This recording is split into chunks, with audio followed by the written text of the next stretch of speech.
For over half a century, children have been captivated by movie monsters. These horrific characters have haunted many young nightmares.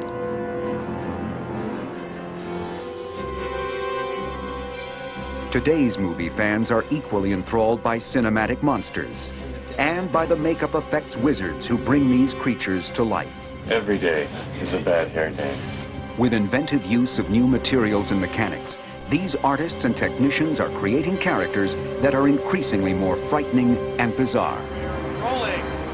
Today, we'll go behind the mask with the comedy adventure Cabin Boy to see how flesh and blood actors are transformed into make-believe beings. Cut. And Academy Award-winning makeup artist Rick Baker reveals the secrets of famous movie monsters. Welcome to the highly inventive field of special makeup effects, where you'll meet creature and creator on Movie Magic.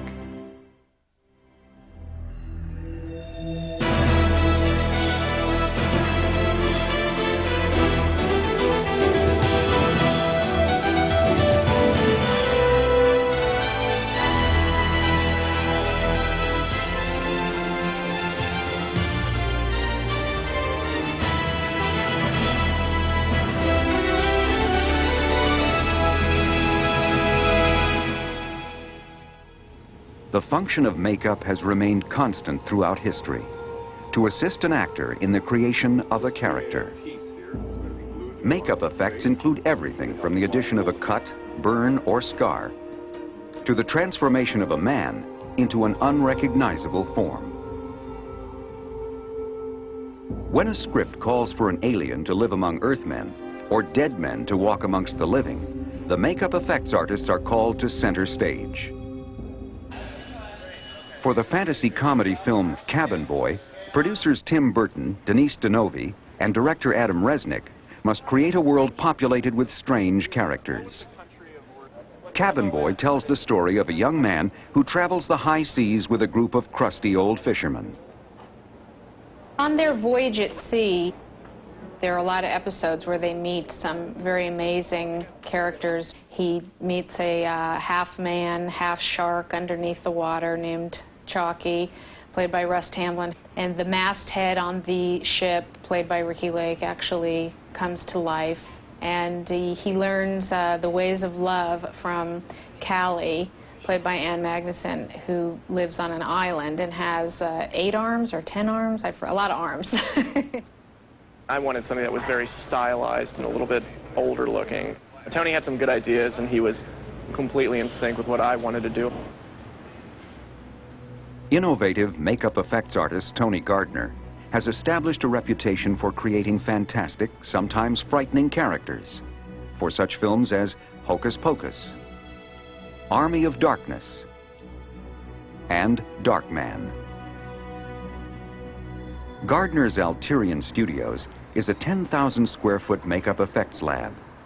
This facility specializes in all aspects of makeup effects, from character makeup to animatronic figures and puppets. We seem to excel at getting the shows with major technical challenges. But I think we excel at characters and finding a balance and bringing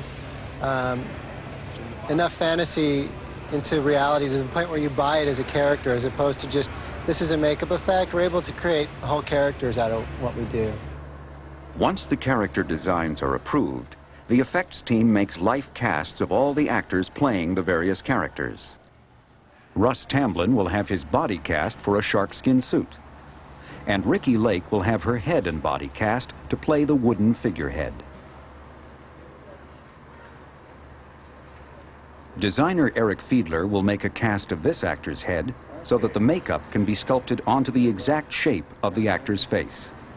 He's going to be one of the clouds, or the cloud character. So we're going to make a life cast of his head and going to sculpt the cloud features onto his face and around his face. So if you can picture his face as the face portion, and then out here a big puffy cloud, that's what will be going on. So we're going to sculpt all that, make it out of foam, and then put little headgear on, kind of like a Las Vegas showgirl. Have a headdress on, and the makeup will be out there, and his face will be blended into it. Putting a ball cap on him to protect his hairs from the material we do the life casting with. A layer of Vaseline is applied to the eyebrows and around the cap to prevent the casting material from sticking. Next, Eric mixes up a batch of alginate. Alginate, that's the same stuff the dentist puts in your mouth when he wants to take an impression of your teeth. Made out of kelp.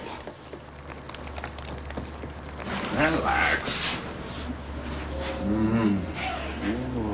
How's that? It's actually good, huh? Nice warm day like today. Close your eyes.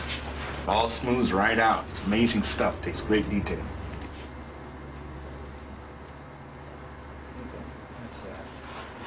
This takes about 5 minutes.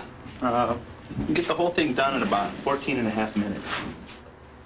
A wrapping of plaster bandages provides support for the alginate cast. Now I'm putting on the dividing line of the hard matrix or the plaster bandage. So we do a front half and a back half. As this stuff starts to go off, it starts to heat up. So we tell the talent, don't worry, it's gonna get warm. It's like a relaxing facial sun. After about 4 minutes, the plaster has hardened and the two halves can be removed. And Tom will lead forward and his ears will fold under. And he'll help catch it. He's got a problem. You have to kind of work it off here a little. Got it?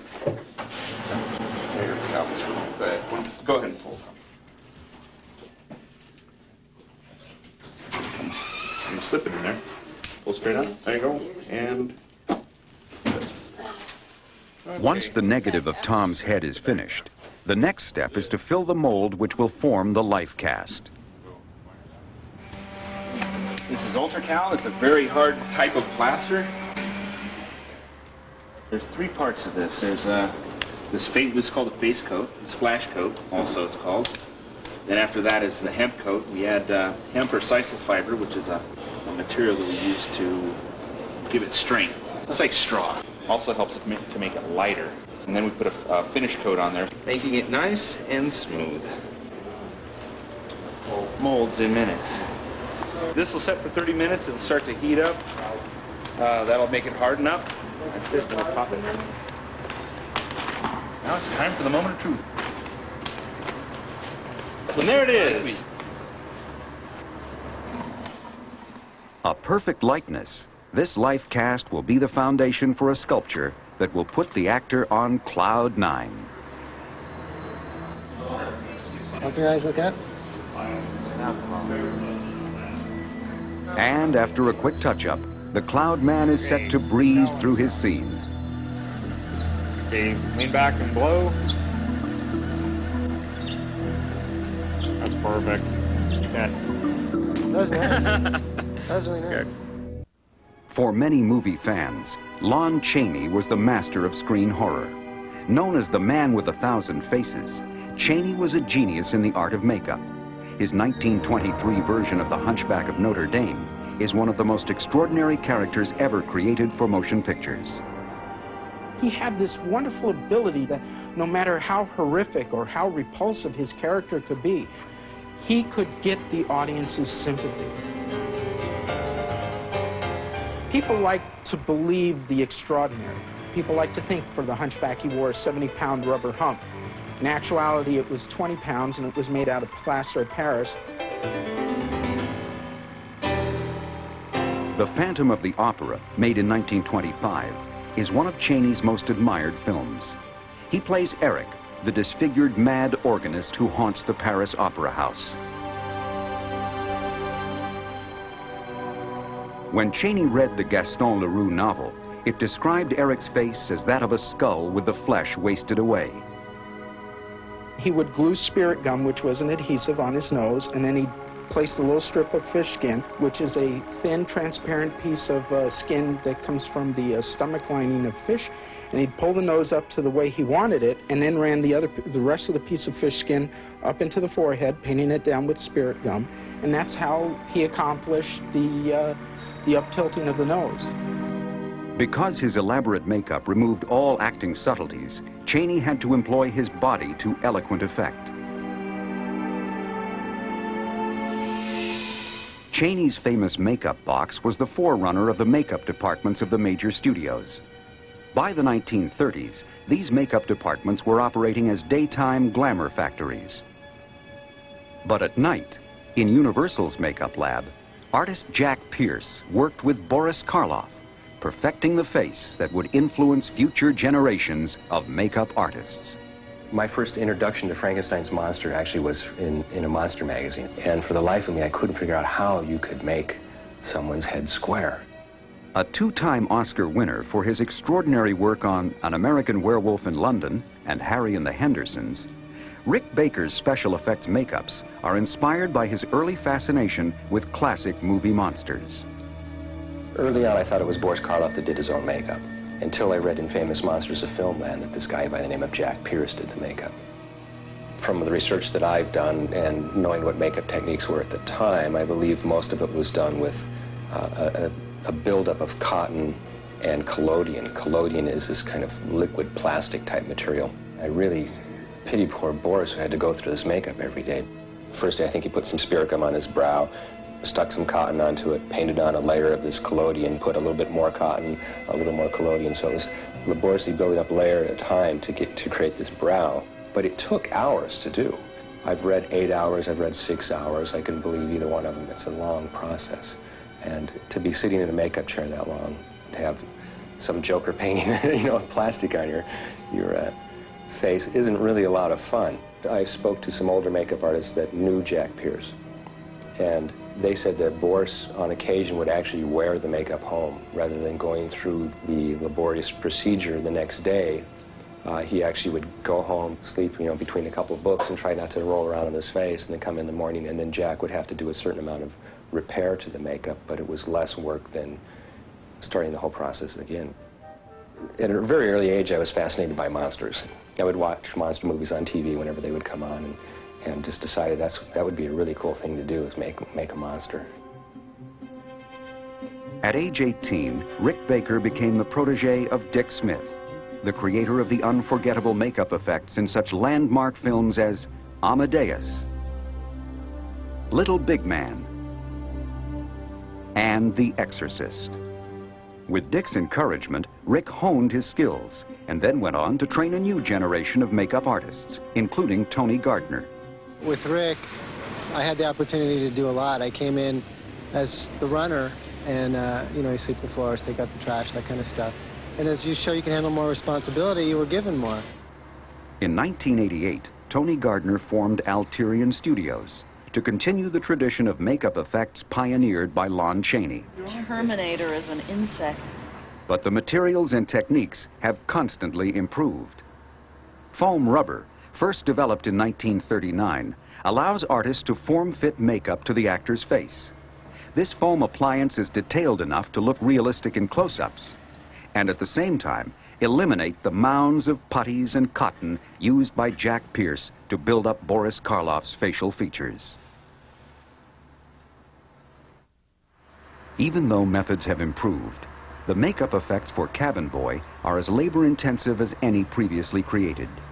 In order to create new facial and body features, artists use plastine clay to sculpt character pieces onto the actor's life cast. These character pieces are called appliances. For Ricky Lake's figurehead character, Tony works with sculptor Mike Smithson. The design of the figurehead was modeled after those crafted for old English sailing ships.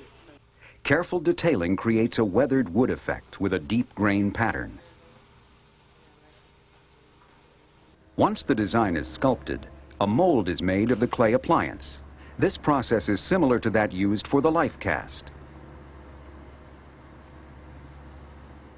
After the plaster dries, the mold is separated from the life cast. The clay is removed, and the cavity that remains is ready to be injected with foam latex. After the molds are cleaned, foam technician John Calpin prepares the foam latex. I'm getting ready to measure out some foam latex and whip it up, and then we'll inject it, almost like baking bread. You just pour everything into a gigantic bowl and whip it up in a mixer. When you whip it higher, you whip more air into it, makes it a softer foam. The less you whip it, the more dense it becomes.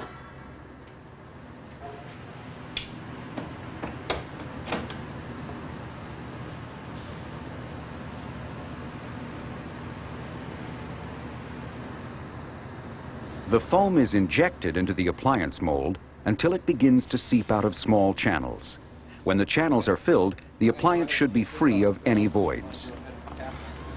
The mold is baked in an oven for about 5 hours at 350 degrees. Once the appliance is removed from its mold, it is cleaned of excess latex and primed for painting.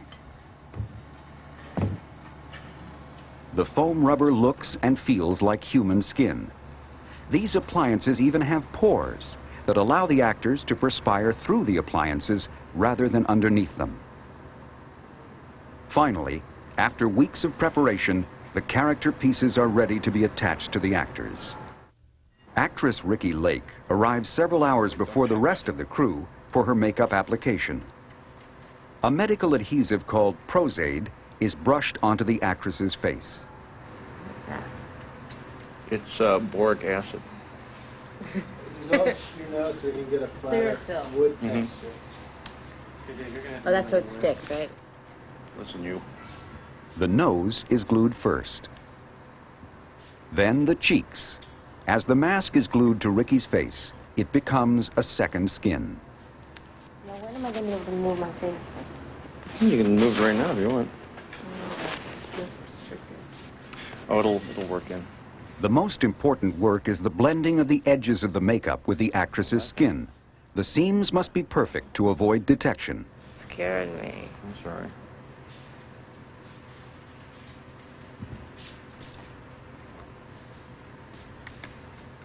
I'm just kind of building ridges over the blending edge so it kind of looks like the wood grain. It kind of helps blend into her skin. It definitely helps looking differently and taking on a different appearance. Definitely helps when you're creating a character, especially one like this. And they kept telling me when I was off the part, they said, there's a lot of special effects makeup involved. It is unbelievable the process that goes on before you do, one day. And then we can actually do a little more of the style at the time was a little like 2 rounds. Oh, I gotcha. There was a depression. Kind of like that in the Veronica center. Lake thing. Yeah, there's a depression. After final touches, the actress is ready for her scenes. The camera rolls as soon as everyone is in place. Ricki's position is uncomfortable, and she will tire quickly. Action!